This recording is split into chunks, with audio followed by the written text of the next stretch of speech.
Hey everyone, my name's Naz. I'm a junior doctor working in Australia, and this is my channel. Here I talk about medicine, investing and productivity. If you're interested in that, stick around. On today's video, I want to talk to you about what you should be doing with your money when you first start working. Whether you're a doctor, nurse or dentist, these tips will help you save some money and hopefully get you started on the right step forward in becoming wealthier. Let's get right into it.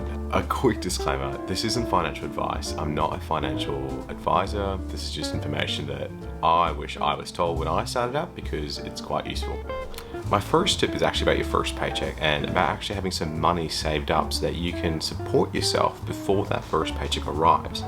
If you think about it, when you start work, you're thrust right into the job and you're working hard as an intern or a new nurse, and usually that means you won't get your first paycheck until your first full pay cycle is done. And it might mean that you're going 2 to 3 weeks without any income. So if you haven't prepared yourself for that, you might be in a bit of trouble. I started work as a doctor at the end of January and I didn't get paid till the 21st of February. So it's really important, if you can, to try and save some money before you finish med school, because those first few weeks you'll be without some income, and that is really important when you're starting out to avoid yourself going into more debt. So this might mean saving up some money to get you through those first few weeks for groceries and bills, or even asking for an extension on your rent. It might be tricky where you live, but it's better to know now rather than when you're in the thick of it. So that's tip number 1. Tip number 2 is actually having a budget prepared. You're probably going from a period of your life where you've not had a lot of money to sit with and you're living sort of paycheck to paycheck with an allowance. Now you should be in a stage where you can start accumulating some money and actually have a plan for what you want to do with it. So it's really important you start thinking about having a budget. A lot of people I know who are struggling with their money and who are still living paycheck to paycheck whilst working as doctors or nurses usually do so because they don't know where their money's going. And that's part of the problem. It's really good to have a plan and know what you want to do with your money and what you can save up for. Especially in our profession when we have some pretty big expenses coming up at this stage of our lives. Usually this means more courses and exams to sort of upskill yourself, or paying for registration fees. They're all quite costly endeavors. And if you don't have a plan for them, you might find yourself struggling. So tip number 2, have a budget. If you don't know where to start, I can link some resources down below, and I'll probably make some videos on how I plan my budget and sort of what I've been doing for the last few years. So tip number 3 is actually planning for big expenses, and it goes back to tip number 2 about having a budget. As healthcare professionals, you're going to have some big expenses coming up that I wasn't aware of. I didn't realize that your APRA fee, which is the registration you pay to APRA, which allows you to work and practice as a healthcare professional in Australia, it costs so much. I remember being blindsided by it when I first was finishing up med school, because they ask you to pay in September or October. And the fees go up a little bit every year. At the moment, the fees are as follows. I think for doctors, you have to pay $800. For dentists, it's about $700. But nurses and midwives pay about $180. If you don't plan for these things, it can suddenly be a big expense and can easily push you into debt.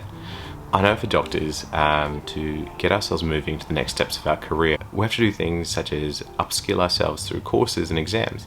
These can be quite expensive, so it's a good idea to start thinking about them early and think about what you want to be doing in the next few years. Whether that's sitting the generic surgical science exam if you want to pursue a surgical career, or even doing some courses like EMST or CRISP, which are all very good courses but quite hefty. You need to start saving up for them. Exams and courses can cost anywhere between $2,000 to $4,000 a piece. It's a good idea to start thinking about them so that when you go to register, you've already got a bit of money set aside for them. So that's tip number 3. Think about your expenses coming up in the next few years. Think about how you're planning for them, and certainly make sure you've got some money set aside for your registration fees. My 4th tip is actually about keeping track of your tax-deductible expenses. Now, going from a student to a healthcare worker is very exciting, but you will be paying a few expenses here and there, and a lot of these expenses are claimable as tax-deductible. It's a really good idea to keep track of these, as these can quickly add up and make a huge difference to the amount you're entitled to in your tax refund at the end of the financial year. The way I do it is, every time I have a big expense, I actually make a log of it in a spreadsheet on my computer. But the other way that people do is take a photo of it and upload that receipt to Dropbox or iCloud, or even shoot themselves an email. Whatever you do, the 30 seconds it takes to actually make a log is worth it 1,000 times when it comes time to do your tax return.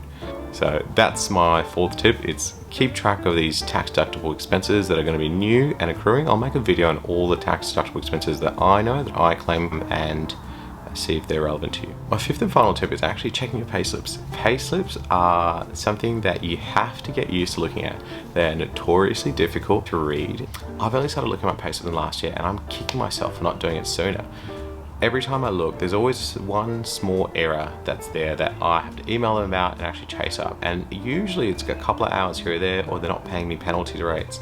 And all of this adds up. My partner lost a whole shift's worth of pay, one payslip, and she didn't even know it at the time. She actually looked back on it when I told her about checking her payslips, and she noticed it. So it can all add up to thousands and thousands of dollars worth of work that you're not getting paid for. This is called wage theft, and it's quite rampant across Australia. You think it'd be easy in 2021 to make sure that your pay is correct, but it's not the case. So until you're confident enough in your employer, I would just keep checking your payslip. So I'll make a video down below about the common mistakes that you can see in your payslips and how to recognize them. And especially in our roles when we're doing a lot of shift work, it's really easy for employers not to pay you your entitled rates. So fifth tip, check your payslips, make sure you're getting paid correctly, and make sure you're checking them regularly. So that's it for this video. I've kept it short. If you've liked what I've made, leave a comment and a like down below. Let me know what you think and what other videos you'd like me to make. Catch you next time.